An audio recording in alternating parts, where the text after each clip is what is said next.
जय सिया राम। सब सुख लहे तुम्हारी सरना, तुम रक्षक काहू को डरना। हनुमान जी की प्रसन्नता से सब संभव हो जाता है जीवन में। जब आप हनुमान चालीसा का पाठ करते हैं तो संतों के मुख से आपने सुना होगा कि हनुमान जी के इस पाठ को, इस चालीसा को अगर 100 बार किया जाए तो कुछ विशेष फलों की प्राप्ति होती है। हर प्रकार के बंधनों से आप मुक्त हो जाते हैं।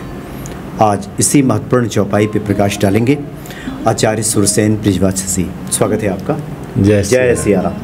आचार्य जी, आज की तो चौपाई जो है जी अति महत्वपूर्ण है।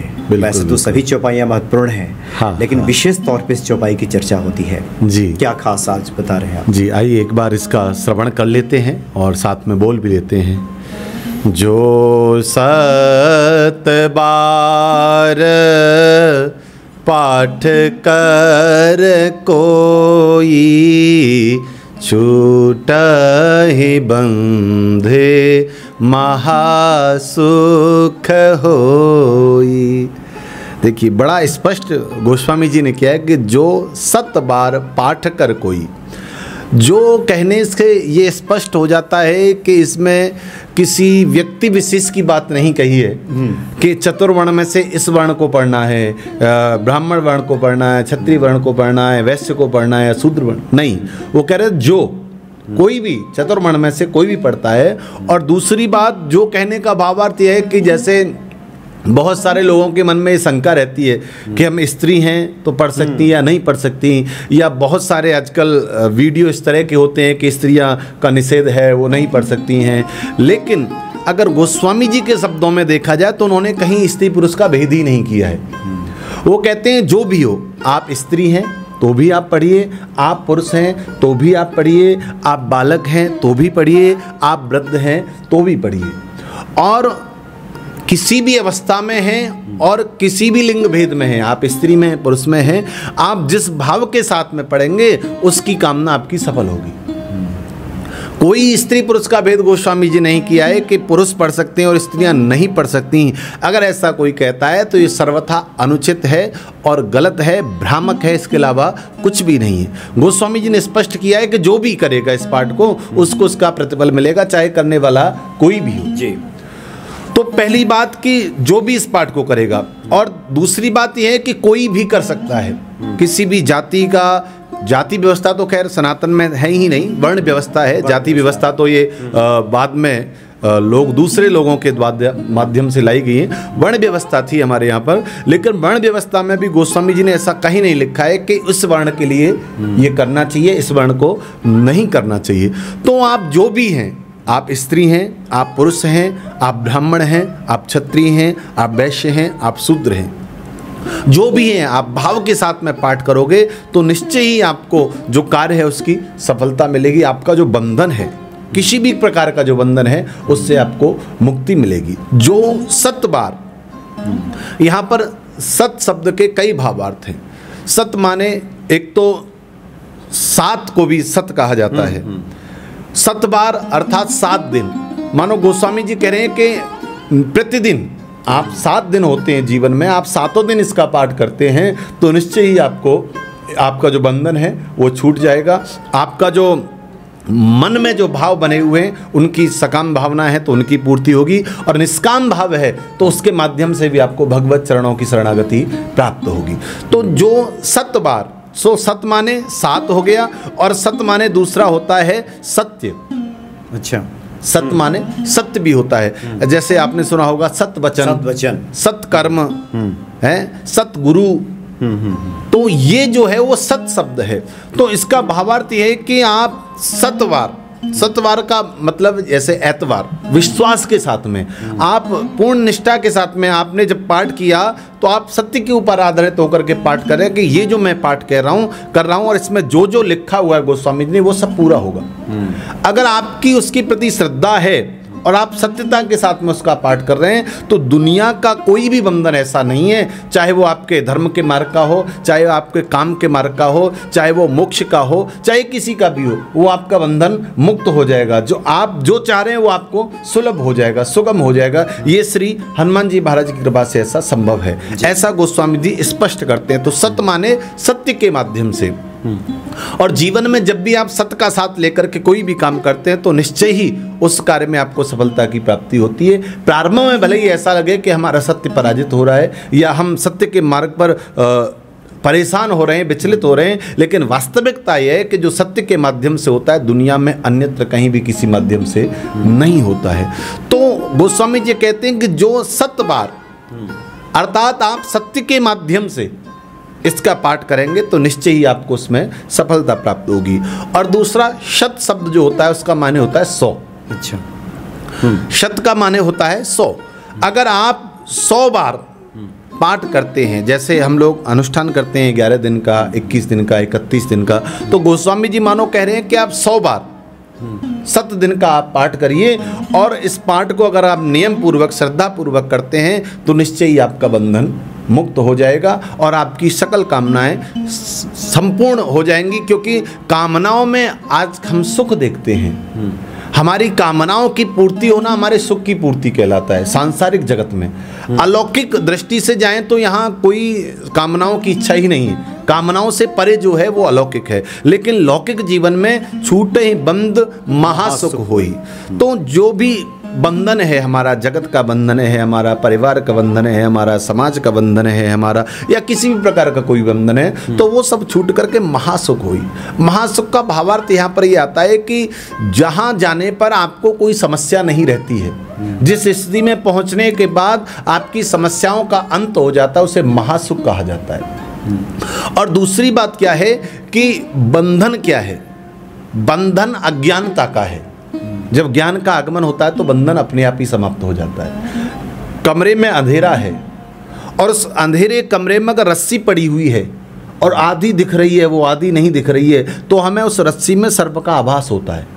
वेदांत का सिद्धांत है। लेकिन जैसे ही प्रकाश आएगा तो आपको कुछ नहीं करना पड़ा और आपका जो बंधन था, आपका जो मोह था, आपका जो संशय था, वो समाप्त हो गया कि सर्प है, क्योंकि वास्तव में वो सर्प था ही नहीं। ठीक उसी प्रकार से वास्तविकता तो यह है कि बंधन हमारा है ही नहीं, लेकिन हम लोगों ने उस बंधन को मान रखा है जबरदस्ती का, उसको जकड़े हुए हैं हम। जिस प्रकार से प्राचीन समय में जब बंदर को पकड़ा जाता था तो एक छोटे मुंह वाली मटकी ली जाती थी और उसके अंदर चने डाल दिए जाते थे। बंदर जब अपने दोनों हाथ उसके अंदर डाल करके और मुट्ठी बाहर निकालता तो बाहर नहीं निकलती थी, क्योंकि उसके हाथ बंध गए और मुट्ठी बड़ी हो गई। तो उसे ये लगता था कि उसका किसी ने अंदर से बंधन कर लिया, किसी ने उसके हाथ को पकड़ लिया और इसलिए वो भागता नहीं था। तो जो शिकारी होता था वो आकर के आराम से पकड़ लेता, क्योंकि बंधन तो था ही नहीं। लेकिन जो कर्म किया उसके माध्यम से ऐसा अनुभव हुआ कि बंधन है, तो बंधन है तो फिर आप बंधे गए, आप पकड़े गए, उस बंधन में आप आ गए। लेकिन जिस दिन हमें ये आभास हो जाएगा कि बंधन तो है ही नहीं, हम तो परमात्मा की संतान है और परमात्मा ने हमें यहाँ पर भेजा है, और परमात्मा ईश्वर अंश जीव अविनाशी, गोस्वामी जी खुद कहते हैं इस बात को, चेतन अमल सहज सुख राशि। तो सुख तो सहजता में ही है। हमारे जीवन में सुख के लिए कहीं जाना नहीं पड़ेगा हमें, वो तो हमारे जीवन का स्वभाव है सुख होना। लेकिन आज के समय में हम इस कलयुगी प्रवृत्ति में इतने रम गए हैं कि हमें सुख का आभास नहीं होता, दुख का अनुभव जरूर होता है। सुख की अनुभूति नहीं कर पाते हम, दुख की अनुभूति करते हैं। लेकिन गोस्वामी जी कहते हैं कि अगर आप इस पाठ को, जो चालीसा है, अगर इस पाठ को आप श्रद्धा के साथ में, आप भाव के साथ में, आप सत्यता के साथ में, आप नियम के साथ में करते हैं तो दुनिया का कोई भी बंधन ऐसा नहीं है जो आपको बांध सके। और दुनिया का सुख तो छोड़िए, महासुख की गोस्वामी जी बात कर रहे हैं।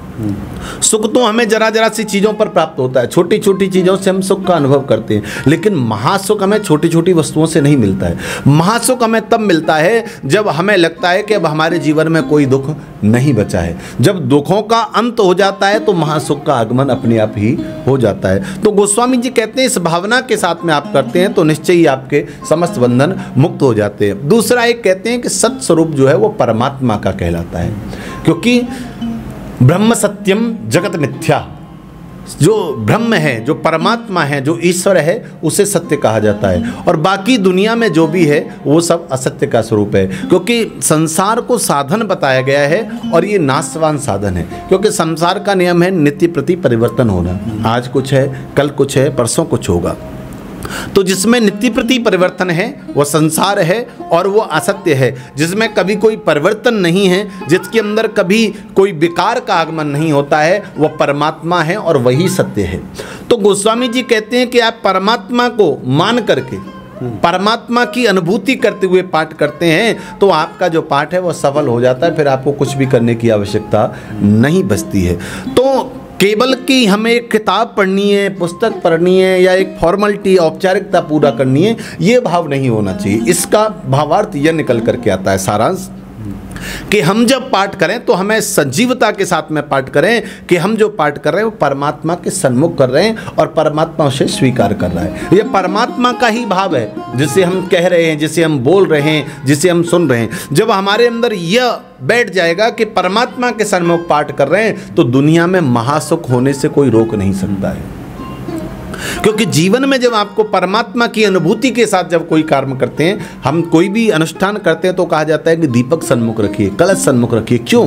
क्योंकि हम अग्नि को साक्षी मानते हैं और हम जल को साक्षी मानते हैं, तब कर्म करते हैं। लेकिन अगर उसी तरह से जब हम कर रहे हैं उसमें हम परमात्मा को ही साक्षी मान लें, क्योंकि परमात्मा ऐसा तो है नहीं कि जहां हम हैं नहीं है वहां परमात्मा नहीं है। अगर देखा जाए तो हम खुद भी परमात्मा के ही अंश हैं, लेकिन हम इस मोह में, इस अंधकार में ऐसे फंसे हुए हैं कि हम परमात्मा का अंश होने के बाद भी हम परमात्मा को नहीं पहचान पाते। किस प्रकार से?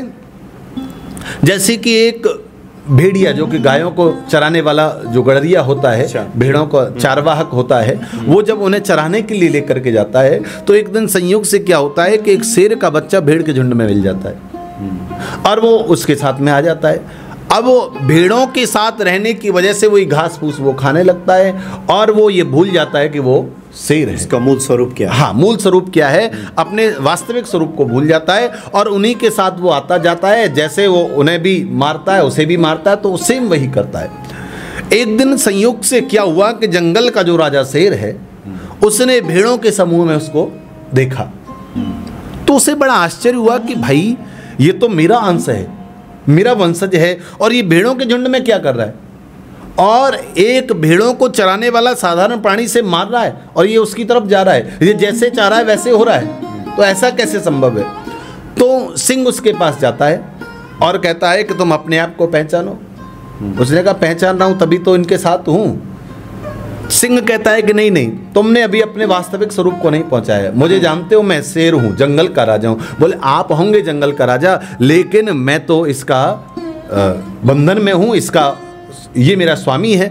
शेर कहता है कि नहीं नहीं, तुम भी जंगल के राजा के बच्चे हो और तुम भी जंगल के राजा बनोगे। वो कहता है कि मैं कैसे बन जाऊंगा, मैं तो भेड़ों के झुंड में रहने वाला हूं और भेड़ ही स्वरूप है मेरा। कहता नहीं नहीं, तुम्हारा मूल स्वरूप अलग है, आओ तुम्हें मैं दिखाता हूं। शेर उसको तालाब के किनारे ले जाता है और कहता है कि देखो परछाई, तुम्हारी और मेरी दोनों की शक्ल मैच करती है नहीं करती, एक जैसे दिखते हैं नहीं दिखते। लिखा हाँ, दोनों तो हम एक जैसे दिखते हैं, भेड़ जैसा तो मैं नहीं दिखता, आपके जैसा दिखता हूं। तो कहा तुम मेरे जैसे दिखते नहीं, तुम मेरे जैसे हो, लेकिन स्थिति क्या है कि तुमने अपने मूल स्वरूप को खो दिया है, तुमने अपने वास्तविक स्वरूप को अज्ञानतावश खो दिया है और तुम अपने आप को पहचान नहीं पा रहे हो। जिस दिन तुम अपने आप को पहचानोगे, जो भेड़ों के झुंड में तुम हो ना, ये भेड़ें तुम्हारी गर्जना सुनकर के भाग जाएंगी, ये भेड़ें तुम्हारे पास नहीं रुकेंगी। सिंह ने दहाड़ लगाई और कहा कि तुम भी ऐसे ही दहाड़ो। जब उसने दहाड़ा तो उसे पहचान हुआ कि हाँ, जैसे ये दहाड़ रहा है वैसे मैं भी दहाड़ सकता हूं। तो सिंह ने कहा कि अब तुम भेड़ों के झुंड में जाओ और जाकर के यही दहाड़ लगाओ। और वो सिंह का बच्चा जब झुंड में जाता है और वहां दहाड़ लगाता है, उसकी दहाड़ सुनकर को सारी भेड़ें भाग जाती हैं और भेड़ों को चराने वाला जो उसे नित्य प्रति डंडे मार मार करके घर ले जा रहा था और वो भी भाग जाता है। तो कहने का भाव यह है कि हम अपने मूल स्वरूप को पहचान नहीं पाए आज तक। हम यही कहते रहे कि हम दीन हैं, हम यही कहते रहे कि हम हीन हैं, हमारे जीवन में कुछ है नहीं, सकारात्मकता बची नहीं। ऐसा नहीं है। वास्तविकता यह है कि हमने अपने उस सकारात्मक स्वरूप को कभी पहचाना ही नहीं। जो अनमोल स्थिति हमें भगवत कृपा से, क्योंकि ये मनुष्य शरीर 84 लाख योनियों की बाद मिलता है और भगवत कृपा है तभी आपको यह शरीर मिला है। अगर परमात्मा की कृपा नहीं हो तो साहब ये शरीर मिलना तो बहुत बड़ी बात है, आप इसके बारे में सोच भी नहीं सकते। बिल्कुल। और दूसरी बात, ये शरीर मिलने के बाद अगर आपको भगवत आराधना का अवसर मिल रहा है आपको संस्कार ऐसे मिल रहे हैं, आप ऐसी प्रवृत्ति में जा रहे हैं जहाँ सत्संग होता है, जहाँ भगवत चर्चा होती है, जहाँ हनुमान जी की आराधना होती है, जहाँ राम जी की सेवा होती है, तो समझिए आपके जीवन का परम सौभाग्य है। तो ये कहना बंद कर देना चाहिए हम लोगों के कि हमारा दुर्भाग्य चल रहा है। परमात्मा की कृपा है तब हमें यह शरीर मिला है, और परमात्मा की विशेष कृपा है तब हम यह कर्म कर रहे हैं। ये प्रभु कृपा के बिना बिल्कुल भी सुलभ नहीं है। हजारों लाखों लोग हैं दुनिया में, लेकिन परमात्मा ने आपको इस सेवा के लिए चुना है, तो इसका मायने आपके ऊपर उनकी विशेष कृपा है। अब उस कृपा का अनुभव हमें करना है। अनुभव कैसे होगा कि हम अपने जब तक वास्तविक स्वरूप को नहीं पहचानेंगे तब तक वो सोर नहीं जाएंगे। वास्तविक स्वरूप क्या है? वास्तविक स्वरूप यह है कि हम परमात्मा के अंश हैं, और परमात्मा ने हमें यहाँ भेजा है तो एक हमारे जीवन का विशेष उद्देश्य है। सांसारिक व्यवस्थाएं तो हैं ही हैं, लेकिन उसके साथ साथ एक अलग भी व्यवस्थाएं हैं जिनको करने के लिए हम यहाँ आए हैं। इस जगत में हमारा आगमन हुआ है। परमात्मा ने आपको चुना है, अपनी भक्ति के लिए चुना है, अपनी भगवत प्रेरणा को प्राप्त करने के लिए सुना है, तो ये आपके जीवन की प्रभु कृपा है। और जिस समय आप इसको सत्यता के साथ में जोड़ दोगे, आप निश्चल भाव के साथ में इसके साथ में जुड़ जाओगे, मैं बिल्कुल सत्य कह रहा हूँ कि आपको कुछ भी करने की आवश्यकता नहीं पड़ेगी, और आप भगवत आराधना में ऐसे लीन हो जाओगे कि आपको बिना मांगे बहुत कुछ मिलेगा जो शायद मांगने से नहीं मिले। तो आप केवल और केवल सत्यता के आधार पर आइए, और गोस्वामी जी यही कह रहे हैं कि आप जो भी कर रहे हैं, क्योंकि देखिए आप दुनिया से कपट कर सकते हैं लेकिन भगवान से कभी कपट नहीं किया जा सकता है, क्योंकि वो आपके अंतर्मन की जानने वाले हैं। आपके अंदर क्या चल रहा है, आपके इनसाइड क्या है, वो भगवान अच्छी तरह से जानता है। अगर आपके साथ आप उसके साथ में कपट करोगे तो कैसे चलेगा और कब तक चलेगा? क्योंकि वो वास्तविकता को पहचानते हैं। अब हम कोई बहरूप या का रूप बना करके किसी के सामने जाएं तो व्यक्ति विश्वास नहीं करेगा, क्योंकि उसे पता है कि इसका वास्तविक स्वरूप कुछ और है। आप चल सिनेमा आज के समय में देखते हो तो आप उसके साथ में उतना नहीं जुड़ते हैं, क्योंकि आपको पता है कि ये इसका वास्तविक स्वरूप नहीं है, तो आप उसे उसी भावना के साथ में लेते हैं। ठीक उसी प्रकार से जब तक आप बाहरी बनावटीपन से परमात्मा के साथ जुड़ोगे, तब तक परमात्मा भी आपको मूल रूप से नहीं स्वीकार करेंगे। जिस दिन आप जगत की भावनाओं को त्याग करके परमात्मा के साथ में अंतर्मन के साथ में जुड़ जाओगे, तो आप भगवान को, उस स्वरूप को प्राप्त कर पाओगे जिसकी आपको वास्तव में आवश्यकता है। संसार की कामनाओं का त्याग करना बड़ा मुश्किल है, लेकिन ये हनुमान जी ऐसे हैं, उनकी कृपा ऐसी है कि आप इसके साथ साथ में भगवत प्राप्ति कर सकते हैं, आप उनकी शरणागति को स्वीकार कर सकते हैं। गोस्वामी जी ने ऐसा नहीं है कि जगत को त्याग दिया था या बिल्कुल निर्जन एकांत में रह करके केवल भजन किया और वहीं से उन्हें राम जी मिले, नहीं। वो इसी जगत में रहे, इसी दुनिया में रहे, और इसी दुनिया में रहते हुए श्री हनुमान जी की कृपा के माध्यम से उन्होंने हनुमान जी के दर्शन तो किए ही किए, और साथ में उस मूल स्वरूप परमात्मा का भी दीदार किया। तो कहने का भाव यह कि जीवन में अपने आप को सत्यता के साथ में जोड़िए। जब तक आप खुद को सत्यता के साथ में नहीं जोड़ोगे, तब तक उस मूल रूप में आप प्रवृत्त नहीं हो पाओगे, और परमात्मा की कृपा आपको प्राप्त नहीं हो पाएगी। तो कहने का भाव बस इतना है कि आप पाठ करते हैं, आप उस श्रद्धा के साथ में पाठ करिए। ठीक है, मैं मानता हूं कि कामनाएं हमारे ऊपर हावी होती हैं। जिस समय हम कुछ भी करने के लिए बैठते हैं तो हमारा जो लक्ष्य है वो हमें बार बार ध्यान में आता है। ध्यान में आए कोई बात नहीं, लेकिन जब आप पाठ कर रहे हैं तो आपका पूरा तन, मन और वचन उस पाठ के प्रति समर्पित होना चाहिए। तो दुनिया का हर बंधन आपसे छूट जाएगा और हर बंधन से आपको मुक्ति मिलेगी। ये श्री गोस्वामी जी कह रहे हैं, और इसमें कुछ भी बिल्कुल भी झूठ नहीं है। अच्छा आचार्य जी, ये भी थोड़ा स्पष्ट करें, क्योंकि इसमें गोस्वामी जी ने कहा है कि 7 बार, हाँ, अगर उसको 100 बार ही हम पकड़ के चलें, तो चूंकि जिस परिस्थिति में ये हनुमान चालीसा की रचना हुई, हाँ, बंधन में थे बिल्कुल गोस्वामी तुलसीदास जी, रात्रि का प्रहर और जेल के सलाखों के भीतर हैं, और एक करुण पुकार उनके हृदय से निकली है जी, तो पुकार है। और क्या ऐसा हुआ होगा क्या? अब तो ये सिर्फ समझा जा सकता है परिस्थितियों के बारे में आकलन करके, कि पूरी रात्रि वो पुकार करते रहे हैं, और ऐसा हुआ होगा कि 100 बार ये पुकार चली गई होगी उनकी, हाँ, ये भी, और सुबह उठ करके बंधन से उन्हें मुक्ति मिल गई होगी। बिल्कुल, ये बिल्कुल हो सकता है, इसमें कोई संशय वाली बात नहीं है। क्योंकि जब उन्हें लगा कि अत्याचार बहुत ज़्यादा हो रहा है, तो गोस्वामी जी ने केवल हनुमान जी का स्मरण करके और इसकी रचना प्रारंभ की थी। और देखिए, आप जब अंतर मन से पुकार करते हैं ना, तो वो पुकार इतनी प्रबल होती है कि उसे परमात्मा तक पहुंचने से कोई नहीं रोक सकता है। बच्चा जब रो रहा होता है तो माँ को जब लगता है कि ये नॉर्मली रो रहा है तो माँ शायद उसे उतनी जल्दी स्वीकार नहीं करती है, लेकिन जब उसे लगता है कि नहीं ये अंतर्मन से रो रहा है और इसके पास मुझे पहुंचना बहुत ज़रूरी है, तो माँ दुनिया के सारे काम छोड़ करके सबसे पहले बच्चे को गोद में उठाती है। और ये जिज्ञासा हमने इसलिए रखी क्योंकि हनुमान जी ही कई बार जगत के कल्याण के लिए इस तरह की परिस्थितियों का निर्माण करते हैं कि एक ऐसी रचना सामने आए कि आने वाले समय में जगत का कल्याण करे। हाँ, तो आज के समय में भी क्या एक तरह से इसको ये हनुमान जी का ही संदेश है कि कोई व्यक्ति अगर 100 बार हनुमान चालीसा का पाठ कर ले तो तमाम तरह के संकटों से मुक्ति मिल जाएगी। बिल्कुल ये सत्य है, इसमें कोई संशय नहीं है। मन वचन कर्म के साथ में आप 100 बार पाठ करते हैं तो निश्चय ही आपका बड़े से बड़ा बंधन मुक्त होगा और दुनिया में जो भी आप कामना करते हैं, जो कि आपके अनुसार जिसकी आपकी पात्रता है या नहीं भी है, तो हनुमत कृपा से वो आपको सुलभ होती है, वो आपको प्राप्त होती है। लेकिन आपको करना इसको भाव के साथ में पड़ेगा, मन वचन कर्म के साथ में आप करिए तो निश्चय ही इसमें आपको सफलता मिलेगी। और देखिए, मंत्रों को पढ़ना एक अलग बात है, लेकिन आप भाव के साथ में पढ़ें, आप विवल होकर के पढ़ें, आप उसमें करुण पुकार के साथ में पढ़ें, आप उसको डूब करके पढ़ें तो उसका आनंद अलग होता है। और उससे मेरा जो खुद का अनुभव है या मेरे गुरु लोगों ने जो मुझे अनुभव कराया है, उसके माध्यम से उस पुकार को जितना जल्दी सुना जाता है शायद ही दुनिया में और किसी माध्यम से भगवान इतना जल्दी सुनते हो। अंतर मन के साथ में जब आप परमात्मा के साथ जुड़ते हो तो सबसे सहज भाव से वो आपको स्वीकार करते हैं। जी जी। तो निश्चित तौर पे चूँकि जो जेल की परिस्थितियाँ थी जब इसकी रचना हुई, गोस्वामी तुलसीदास जी तो उस वक्त तो साधनहीन, जेल के भीतर भला क्या साधन होगा। जी जी। कहाँ अगरबत्ती जलेगी और कहाँ लोटे में जल भरा जाएगा और कहाँ दीप प्रज्वलित होगा। ये तो हृदय की पुकार है हनुमान चालीसा जी। और हृदय की पुकार जितनी गहरी होगी उतनी ही जल्दी हनुमान जी इस पुकार पे त्वरित ये बिल्कुल सत्य दौड़े चले आएंगे। बिल्कुल। बहुत बहुत धन्यवाद आचार्य जी आपका। जय सिया राम। जय सिया राम।